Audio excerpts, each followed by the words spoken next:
Welcome to MyShlaich Story Hour Chassidim series.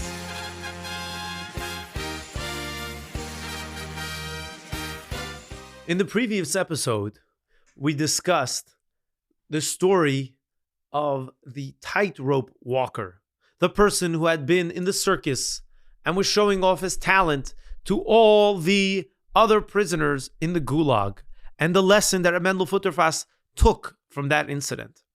We discussed, Kindalach, how the jail, the prison, the gulags in Siberia were filled with all different types of prisoners, ranging from the very, very rich, intelligent, educated, to the very poor, simple peasants that were just simple farmers. And of course, unfortunately, Yidden as well, especially Chassidim that had Mesiras Nefesh to help other Yidden and that were arrested for the great crime of spreading Yiddishkeit, teaching Torah, building mikvahs and underground chadarim. Among the people who were prisoners were also soldiers, Russian soldiers, and as well as enemy soldiers. Remember that in the early 1940s, shortly before the time that Reb Mendel Futerfas was arrested, the Russians were in a great war. This was World War II, fighting against the Germans and the Nazis in Machshemon v'Zichron. Many prisoners were sent to Siberia, and among them, some Russian soldiers, engineers, and technicians were also sent to Siberia for various different reasons. I mean, the communists actually need a reason to imprison someone?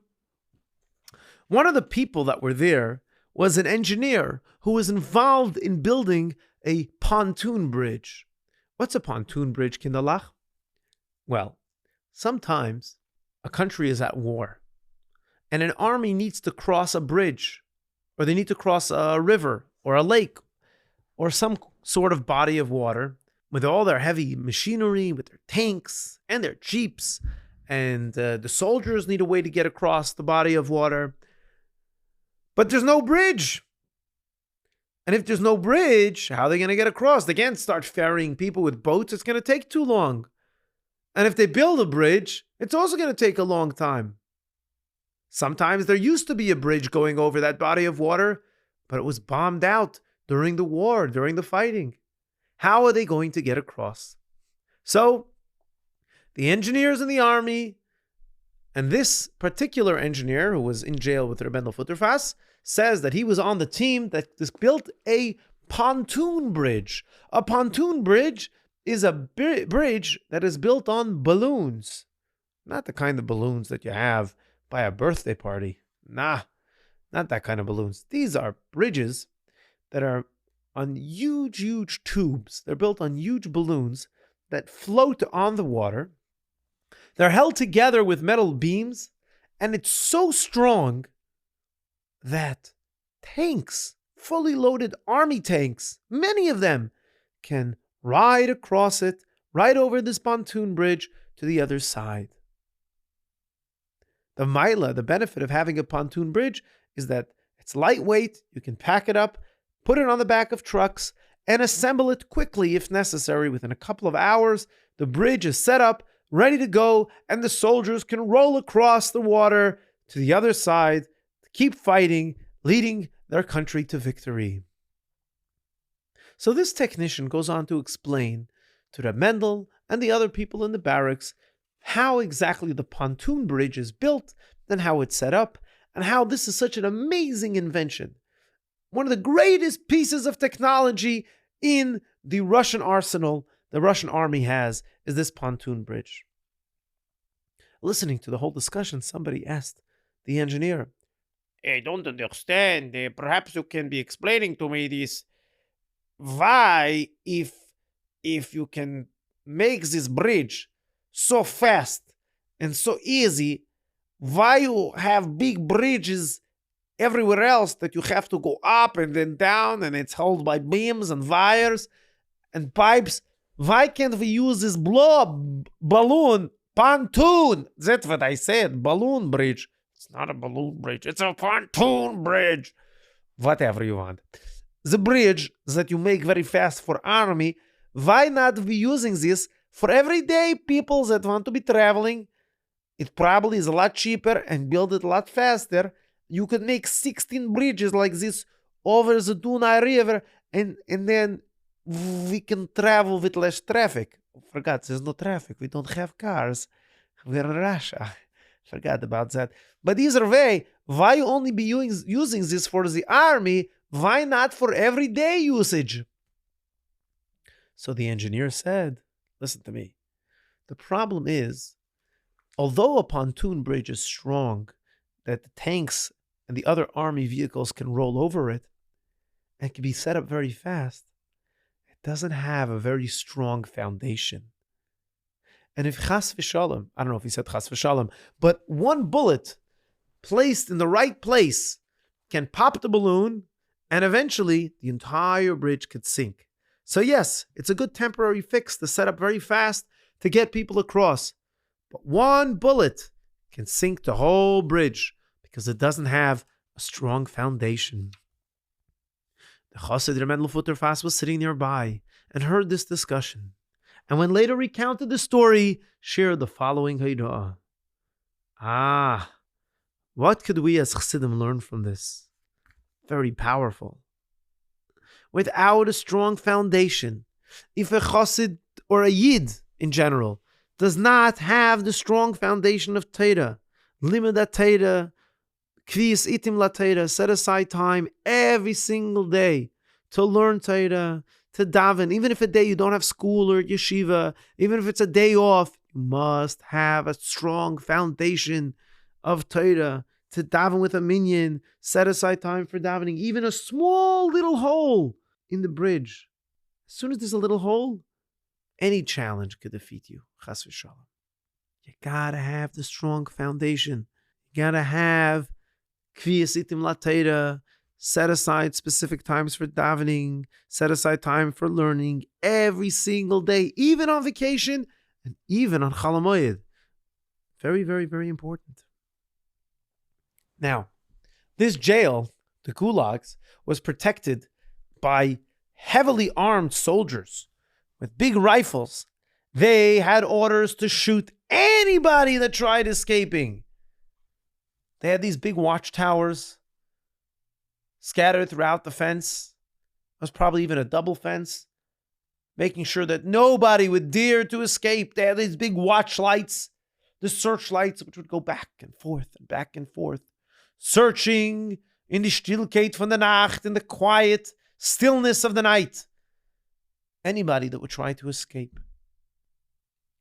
If chas v'shalom somebody was caught escaping, they would be shot on the spot. If you somehow managed to avoid the spotlights and find the Russian soldiers distracted and made your way out of the camp somehow, you wouldn't get far.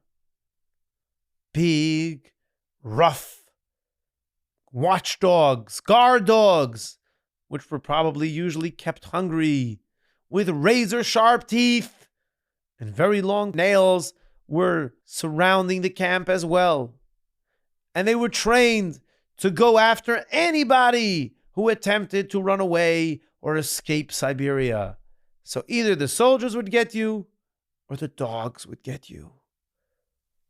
Escape was not an option.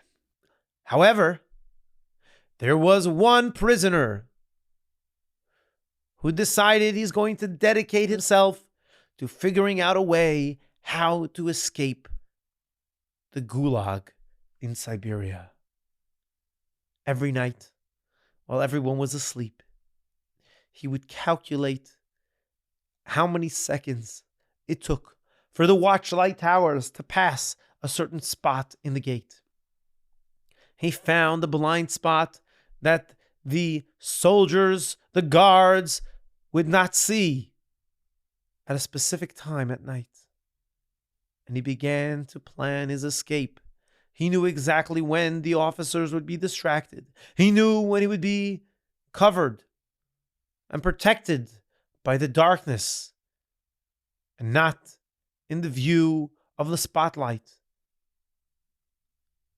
But he had to figure out how to get away from the dogs. After much thinking and contemplating, this prisoner decided, you know what? Every so often, we get a shtickel meat, shtickel fleisch. It's probably not fresh, but it was a delicacy for the prisoners. I am going to start saving my meat, start saving the fleisch that I get. I'm going to bury it in the snow so it stays a little fresh. And once I gather enough pieces, I'm going to feed them to the dogs.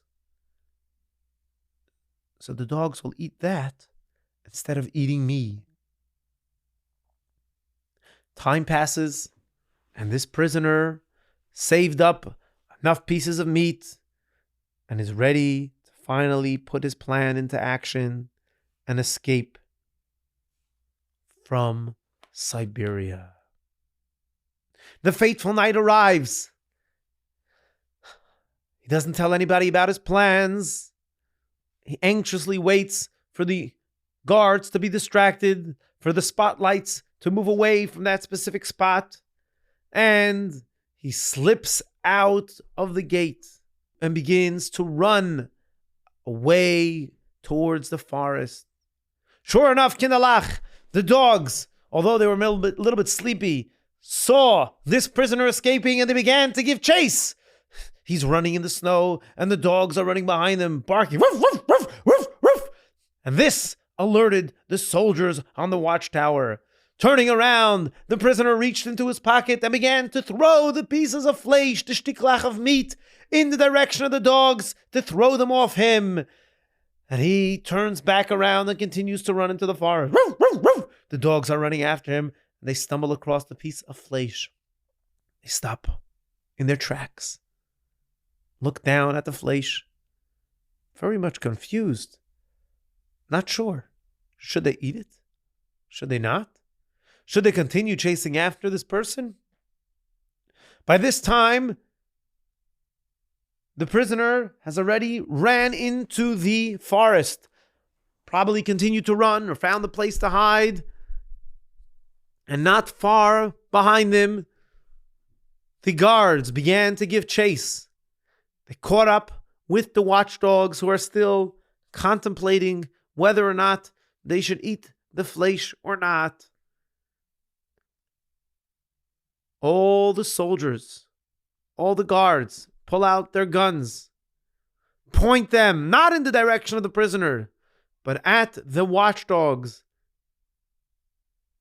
And all the dogs are shot on the spot. Kindalach, I don't know if this individual was ever found or not. However, the next day, the soldiers returned to the camp and explained why they shot the dogs to death. The guard said, if a few pieces of meat could distract the dog even for a moment, they are not worthy of their job, and they are deserving to be shot. Reb Mendel Futerfas, present in the crowd, and heard this, said, aha, what lesson in Avodas Hashem could we learn from this incident? We are all Yidden. We are part of Tzivos Hashem. We're part of Hashem's army. And it is very important for us to make sure that we don't get distracted. Because the moment we get distracted, even for a minute, we're not doing our mission. To make sure that we don't become distracted while fulfilling our tafkid, while fulfilling our shlichus, even for a quote-unquote, a juicy piece of fleisch. What does that mean?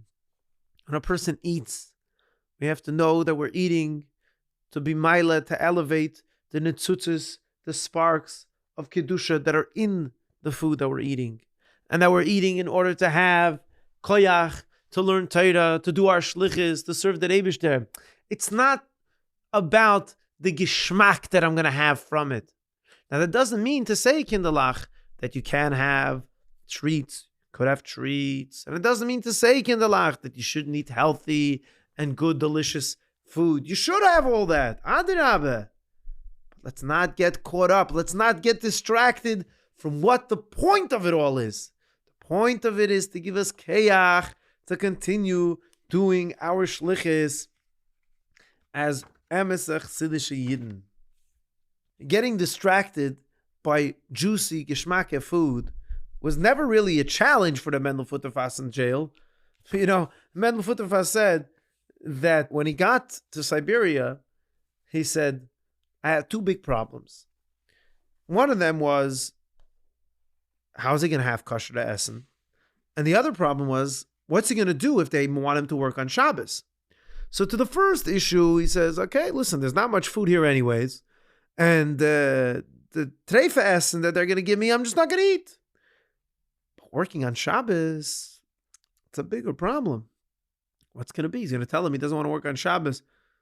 They're not going to listen. So the Mendel realized and said, listen, the first time they're going to give me a job to work on Shabbos, I'm going to stand my ground and tell them, I'm a Yid and I don't work on Shabbos. Sure enough, time comes, and Mendel Futerfas was given an assignment to work on Shabbos. He goes over to the foreman, the person in charge of the job, and says, sir, I'm not going to work on Shabbos.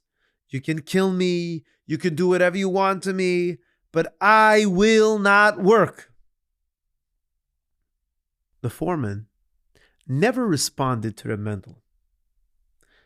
But Reb Mendel said, it seems that my words were taken seriously, because Reb Mendel never had to work on Shabbos. Can you imagine? Years in Siberia, Reb Mendel never had to work on Shabbos. But hunger was a big, big deal. One time, Reb Mendel Futerfas was so hungry, he hadn't eaten so long, that his stomach began to get swollen. He was so sick that the camp administrators, the doctors, whoever was in charge of dealing with the sick people, took Reb Mendel, together with a whole bunch of other sick people. They took off his clothes, and they laid him down, covering him with a sheet, waiting for him to die. They said, this Jew, he's so sick, he probably don't want to be living anyway. So, we can just take his clothing and cover him with this sheet, and it's just a matter of time before he dead. The Mendel Futerfas was laying underneath the Leilach, underneath the sheet, when a memory came to mind. Remember, Kidalach, we said this earlier, that when Mendel was 8 years old, he had a yechidus with the Rebbe Rashab. And the Rebbe Rashab looked him up and down from head to toe, and said that you should be a Chosid, you should be a Yireh Shamayim and have a Riches Yamim. You should have a long life. Be a Frume Yid. The Mendel remembers that yechidus while hovering between life and death underneath that sheet in Siberia. And the Mendel said to himself, this is called life? The Rebbe promised me Arichas Yamim. He promised me long life. This is not long, and this is not life. These doctors here in Siberia, they had given up on me. But the Rebbe Rashab and the Rebishter, they haven't given up on me. Mendel said that gave him the koch and the excitement and the strength and the willpower to keep on going, to survive, not to die underneath that sheet. Sure enough, Kindalach, we know the end of the story. Reb Mendel survived. He was freed. Eventually, coming to America to see the Rebbe, because the Frierdiker Rebbe passed away while Reb Mendel was still in jail. We'll talk about that in the next episode.